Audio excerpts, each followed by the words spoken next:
Máme tu výsledky dnešného preteku. Začneme od 3. miesta.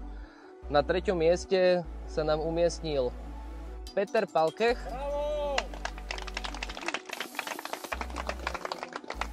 Ale mal najviac ulovených rýb zo všetkých.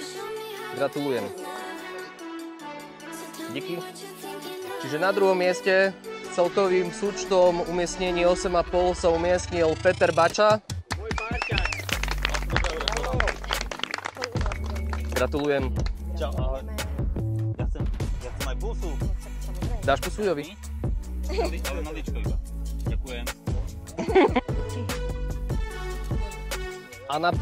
mieste s celkovým súčtom umiestnení 6,5 Anatolí Kozub. Gratulujem. No, nech slúži k novej ulici. Fotka? Tu.